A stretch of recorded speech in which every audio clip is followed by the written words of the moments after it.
नमस्कार, स्वागत आहे आपल्या युट्यूब चॅनलवर. तर आजचा विषय आहे चहा. तर तुम्हाला एक सांगतो की आजकाल जे व्यायाम करतात, मग तो व्यायाम कोणताही असो, एक तर तुम्ही जिमला जात असाल किंवा वॉकला जात असाल किंवा योगा करत असाल, तर फक्त एक गोष्ट लक्षात ठेवा की तुम्ही चहा आहे ना, चहा घेण्याचं नक्की टाळा. कारण चहामुळे आहे ना, एक तर 50 प्रकारचे रोग होतात सर्वात महत्वाचं, आणि दुसरं असं आहे की तुम्ही ज्यावेळेस चहा घेता त्यावेळेस तुम्हाला ऍसिडिटी होते. अजून एक, ज्यावेळेस तुमचं डेली चहाचं प्रमाण जास्त वाढतं त्यावेळेस तुम्हाला सगळ्यात महत्वाचं स्किनचे प्रॉब्लेम व्हायला सुरुवात होतात. त्याने काय होतं, एक तर चहा पिलं तर आपली भूक मरते, त्याच्यात आपलं जेवण चांगलं होत नाही, त्यामुळे पोटामध्ये जळजळ होते. त्यामुळे चहा घ्यायचं नक्की टाळा.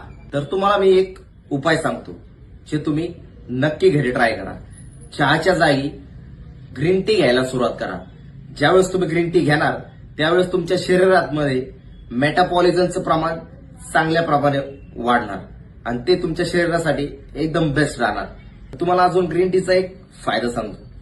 ग्रीन टी ज्यावेळेस तुम्ही पिणार त्यावेळेस तुमच्या शरीरात मेटाबॉलिझम तर वाढणारच, पण वेट लॉस साठी खूप चांगल्या प्रमाणात उपयुक्त म्हणजे ग्रीन टी आहे, ज्याने तुमचं वेट लॉस व्हायला सुद्धा चांगल्या प्रकारे मदत होईल. त्यामुळं चहाच्या जागी ग्रीन टीला प्राधान्य नक्की द्या. तर तुम्हाला चहाचा अजून एक दुष्परिणाम सांगतो की ज्यावेळेस तुमचं चहाचं प्रमाण जास्त वाढणार त्यावेळेस तुमचं बीपीचंही जास्त प्रमाण वाढणार. अजून तुमचं हळूहळू तुमच्या ब्लडमध्येही प्रॉब्लेम येणार. त्यामुळं चहा घ्यायचं नक्की टाळा. कारण चहा फक्त तुम्ही 30 दिवस बंद करा आणि त्याचे रिझल्ट पहा की चहा बंद केल्यानंतर आपल्या बॉडीमध्ये किती बदल होतात. त्यामुळे ना चहा घ्यायचं नक्की टाळा.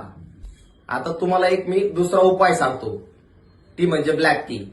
ब्लॅक टी घेतल्याने तुम्ही जर रोज घेतली तर तुमचे हाडे मजबूत होणार, तुमची प्रतिकारशक्ती वाढणार, तुमचं जेवण पचन व्हायला चांगली मदत होणार आणि शरीरामध्ये जी अतिरिक्त जी चरबी आहे ते निघून जाण्यासाठी चांगला उपयोग होणार. त्यामुळे चहाच्या जागी आपण नक्की ब्लॅक टीचा वापर करावा. अशा चांगल्या माहितीकरिता आपल्या चॅनलला लाईक करा, शेअर करा आणि सबस्क्राईब करायला विसरू नका. नितीन मोटिवेशन 96. जय हिंद, जय महाराष्ट्र.